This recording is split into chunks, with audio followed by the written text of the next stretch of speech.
ಓಂ ಶ್ರೀ ಗುರುಭ್ಯೋ ನಮಃ. ಈ ವಿಡಿಯೋವನ್ನು ಯಾವುದೇ ಕಾರಣಕ್ಕೂ ಮಧ್ಯದಲ್ಲಿ ಬಿಡಬೇಡಿ. ಪ್ರೀತಿಯ ಮೇಷರಾಶಿ ಆತ್ಮೀಯ ಬಂಧುಗಳೇ, ಕೊನೆಯ 2 ನಿಮಿಷದಲ್ಲಿ ಹೇಳುವ ಒಂದು ಸರಳ ಪರಿಹಾರ ನಿಮ್ಮ ಜೀವನದ ದಿಕ್ಕನ್ನೇ ಬದಲಾಯಿಸುವ ಶಕ್ತಿಯನ್ನು ಹೊಂದಿರಬಹುದು.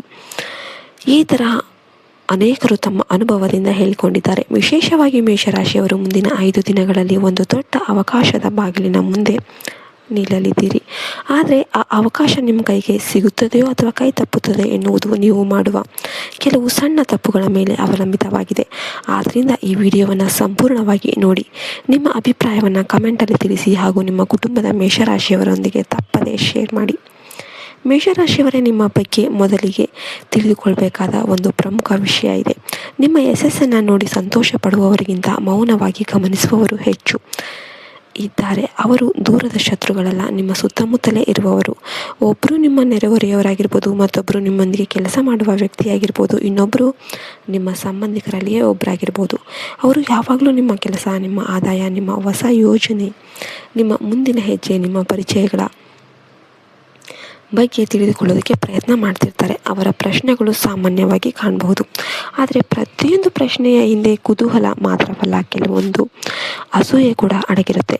ಆದ್ದರಿಂದ ಮುಂದಿನ 5 ದಿನಗಳವರೆಗೆ ನಿಮ್ಮ ಎಲ್ಲ ಯೋಜನೆಗಳನ್ನು ಎಲ್ಲರ ಮುಂದೆ ಹೇಳುವ ಅಭ್ಯಾಸವನ್ನು ಕಡಿಮೆ ಮಾಡಿ. ಇನ್ನೂ ಪೂರ್ಣಗೊಳ್ಳದ ಕೆಲಸದ ಬಗ್ಗೆ ಯಾರೊಂದಿಗೂ ಹೆಚ್ಚು ಮಾತನಾಡಬೇಡಿ. ಒಂದು ಗಿಡ ದೊಡ್ಡ ಮರ ಆಗುವವರೆಗೆ ಅದನ್ನು ಕಾಪಾಡುವಂತೆ ನಿಮ್ಮ ಕನಸುಗಳಲ್ಲೂ ಕೂಡ ಸರಿಯಾದ ಸಮಯ ಬರುವವರೆಗೆ ರಕ್ಷಿಸಬೇಕು. ಪ್ರತಿಯೊಂದು ಯಶಸ್ಸು ಮೊದಲು ಮೌನದಲ್ಲೇ ಹುಟ್ಟುತ್ತೆ, ನಂತರವೇ ಜಗತ್ತಿಗೆ ಗೊತ್ತಾಗುತ್ತೆ. ಇದೀಗ ಮೊದಲ ದೊಡ್ಡ ಎಚ್ಚರಿಕೆಯನ್ನು ಕೇಳಿ. ಮೇಷರಾಶಿಯವರ ಸ್ವಭಾವದಲ್ಲಿ ಧೈರ್ಯ ಹೆಚ್ಚು, ಆದರೆ ಕೆಲವೊಮ್ಮೆ ಅದೇ ಧೈರ್ಯ ಆತುರದ ನಿರ್ಧಾರಕ್ಕೆ ಕಾರಣವಾಗುತ್ತೆ. ಮುಂದಿನ 5 ದಿನಗಳಲ್ಲಿ ಯಾವುದೇ ಹೊಸ ವ್ಯವಹಾರ, ಹೊಸ ಹೂಡಿಕೆ, ಹೊಸ ಕೆಲಸ ಅಥವಾ ಹೊಸ ಪರಿಚಯ ಬಂದರೆ ತಕ್ಷಣ ನಿರ್ಧಾರ ಮಾಡಬೇಡಿ. ಮೊದಲು 2 ಬಾರಿ ಯೋಚನೆ ಮಾಡಿ, ದಾಖಲೆಗಳನ್ನು ಓದಿ, ವಿಶ್ವಾಸಾರ್ಹ ವ್ಯಕ್ತಿಯ ಸಲಹೆ ಪಡೆದು ನಂತರನೇ ಮುಂದುವರಿಯಿರಿ. ಯಾಕೆಂದರೆ ಈ ಸಮಯದಲ್ಲಿ ಕಾಣುವುದೆಲ್ಲ ಕೂಡ ಸತ್ಯವಾಗಿ ಇರೋದಿಲ್ಲ. 2ನೇ ಎಚ್ಚರಿಕೆ, ನಿಮ್ಮ ಮಾತಿನ ಬಗ್ಗೆ. ಮೇಷರಾಶಿಯವರು ನೇರವಾಗಿ ಮಾತನಾಡುವ ಗುಣವನ್ನು ಹೊಂದಿರ್ತಾರೆ, ಆದರೆ ಕೆಲವೊಮ್ಮೆ ಆ ನೇರ ಮಾತೆ ಎದುರಾಳಿಯ ಮನಸ್ಸಿಗೆ ನೋವನ್ನು ಉಂಟು ಮಾಡಬಹುದು. ಮುಂದಿನ 5 ದಿನಗಳಲ್ಲಿ ಮನೆಯಲ್ಲಾಗಲಿ, ಕಚೇರಿಯಲ್ಲಾಗಲಿ, ಸ್ನೇಹಿತರ ಬಳಿಯಲ್ಲಾಗಲಿ ಕೋಪದಲ್ಲಿ ಮಾತನಾಡಬೇಡಿ. ಒಂದು ತಪ್ಪಾದ ಮಾತು ಹಲವು ವರ್ಷಗಳ ಸಂಬಂಧವನ್ನೇ ದೂರ ಮಾಡಬಹುದು, ಆದರೆ ಒಂದು ಸಿಹಿಯಾದ ಮಾತು ವರ್ಷಗಳಿಂದ ಮುಚ್ಚಿದ್ದ ಬಾಗಿಲನ್ನು ಕೂಡ ತೆರೆಯುವ ಶಕ್ತಿ ಹೊಂದಿದೆ. ಆದ್ದರಿಂದ ಮಾತನಾಡುವ ಮೊದಲು 2 ಕ್ಷಣ ಮನಸ್ಸಿನಲ್ಲಿ ನಿಮ್ಮ ಆರಾಧ್ಯ ದೇವರನ್ನು ನೆನೆದು ನಂತರನೇ ಉತ್ತರ ನೀಡಿ. 3ನೇ ಎಚ್ಚರಿಕೆ ಹಣಕ್ಕೆ ಸಂಬಂಧಿಸಿದೆ. ಯಾರಾದರೂ ತುರ್ತಾಗಿ ಹಣ ಕೇಳಿದರೆ ಅಥವಾ ಈಗಲೇ ಕೊಟ್ಟರೆ ಹೆಚ್ಚು ಲಾಭ ಸಿಗುತ್ತೆ ಅಂತ ಹೇಳಿದರೆ ತಕ್ಷಣ ನಂಬೇಡಿ. ಯಾರಿಗೂ ನಿಮ್ಮ ಪರ್ಸ್, ಬ್ಯಾಂಕ್ ಮಾಹಿತಿ, ಪ್ರಮುಖ ದಾಖಲೆಗಳು, ಮನೆಯ ಕೀಲಿಗಳು ಅಥವಾ ಅಮೂಲ್ಯ ವಸ್ತುಗಳನ್ನು ಸುಲಭವಾಗಿ ಒಪ್ಪಿಸಬೇಡಿ. ಈ ಸಮಯದಲ್ಲಿ ರಾಹುವಿನ ಪ್ರಭಾವದಿಂದ ಗೊಂದಲ ಉಂಟಾಗುವ ಸಾಧ್ಯತೆ ಇದೆ. ಆದ್ದರಿಂದ ನಂಬಿಕೆಯ ಜೊತೆಗೆ ವಿವೇಕ ಕೂಡ ಇರಲಿ. ಇದೀಗ ಮುಂದಿನ 5 ದಿನಗಳಲ್ಲಿ ನಿಮಗೆ ಬರಬಹುದಾದ ಶುಭ ಸುದ್ದಿಗಳ ಬಗ್ಗೆ ತಿಳಿಯೋಣ. ಮೊದಲ ಶುಭ ಸುದ್ದಿ ಹಣಕ್ಕೆ ಸಂಬಂಧಿಸಿದೆ.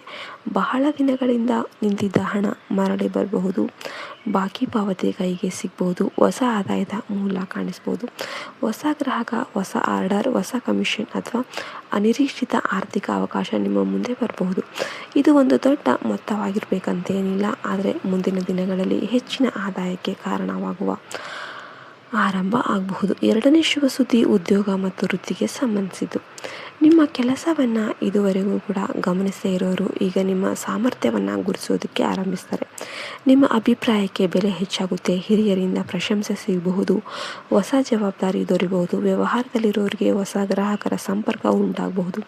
ನೀವು ಬಹಳ ದಿನಗಳಿಂದ ಮಾಡಿದ ಪರಿಶ್ರಮಕ್ಕೆ ನಿಧಾನವಾಗಿ ಫಲ ದೊರೆಯುವ ಸಮಯ ಆರಂಭ ಆಗ್ತಾ ಇದೆ. 3ನೇ ಶುಭ ಸುದ್ದಿ ಕುಟುಂಬ ಮತ್ತು ಮನಸ್ಸಿಗೆ ಶಾಂತಿಗೆ ಸಂಬಂಧಿಸಿದ್ದು. ಬಹಳ ದಿನಗಳಿಂದ ಕಾಡುತ್ತಿದ್ದ ಗೊಂದಲ ಕಡಿಮೆಯಾಗುತ್ತೆ.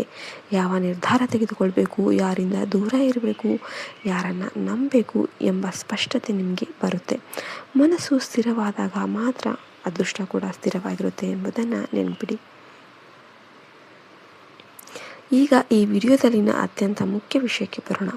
ಮುಂದಿನ 5 ದಿನಗಳವರೆಗೆ ಮೇಷರಾಶಿಯವರು ತಮ್ಮ ಜೇಬಿನಲ್ಲಿ ಅಥವಾ ಪರ್ಸಲ್ಲಿ 2 ವಸ್ತುಗಳನ್ನು ಇಟ್ಕೊಳ್ಳೋದು ಶುಭಕರವೆಂದು ಪರಿಗಣಿಸಲಾಗಿದೆ. ಮೊದಲನೇದು ಸ್ವಚ್ಛವಾದ ಕೆಂಪು ಅಥವಾ ಕೇಸರಿ ಬಣ್ಣದ ಕರವಸ್ತ್ರ. ಎರಡನೆಯದು ಒಂದು ಅರಿಶಿಣದ ಸಣ್ಣ ತುಂಡು ಮತ್ತು 3 ಅಕ್ಕಿಯ ಕಾಳುಗಳು.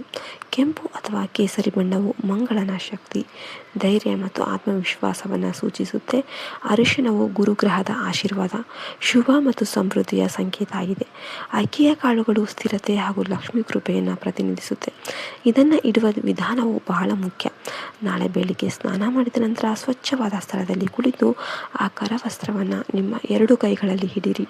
ನಂತರ ಮನಸ್ಸಿನಲ್ಲಿ ಶ್ರೀ ಗಣೇಶ, ಶ್ರೀ ಸುಬ್ರಹ್ಮಣ್ಯ ಸ್ವಾಮಿ ಹಾಗೂ ನಿಮ್ಮ ಇಷ್ಟ ದೇವರನ್ನು ನೆನೆಸಿರಿ. ಒಂದು ಸಣ್ಣ ಬಿಡಿ ಕಾಗದದಲ್ಲಿ ನಿಮ್ಮ ಹೆಸರನ್ನು ಬರೆದು ಅದರ ಕೆಳಗೆ ನನ್ನ ಧೈರ್ಯ ಸರಿಯಾದ ದಿಕ್ಕಿನಲ್ಲಿ ಸಾಗಲಿ, ನನ್ನ ಬುದ್ಧಿ ಸ್ಪಷ್ಟವಾಗಿರಲಿ, ನನ್ನ ಪ್ರಯತ್ನಗಳಿಗೆ ಯಶಸ್ಸು ದೊರೆಯಲಿ ಅಂತ ಬರೀರಿ. ಆ ಕಾಗದವನ್ನು ಮಡಚಿ ಕರವಸ್ತ್ರದೊಳಗೆ ಇಡಿ. ಅದರ ಜೊತೆಗೆ ಒಂದು ಸಣ್ಣ ಅರಿಶಿಣದ ತುಂಡು ಮತ್ತು 3 ಅಕ್ಕಿಯ ಕಾಳುಗಳನ್ನು ಸೇರಿಸಿ. ನಂತರ ಕರವಸ್ತ್ರವನ್ನು ಚೆನ್ನಾಗಿ ಮಡಚಿ ನಿಮ್ಮ ಜೇಬಿನಲ್ಲಿ ಅಥವಾ ಪರ್ಸಲ್ಲಿ ಸುರಕ್ಷಿತವಾಗಿ ಇಡಿ. ಈ ಕರವಸ್ತ್ರವನ್ನು ಯಾರಿಗೂ ತೋರಿಸಬೇಡಿ. ಇದರ ಬಗ್ಗೆ ಅನಗತ್ಯವಾಗಿ ಮಾತನಾಡಬೇಡಿ.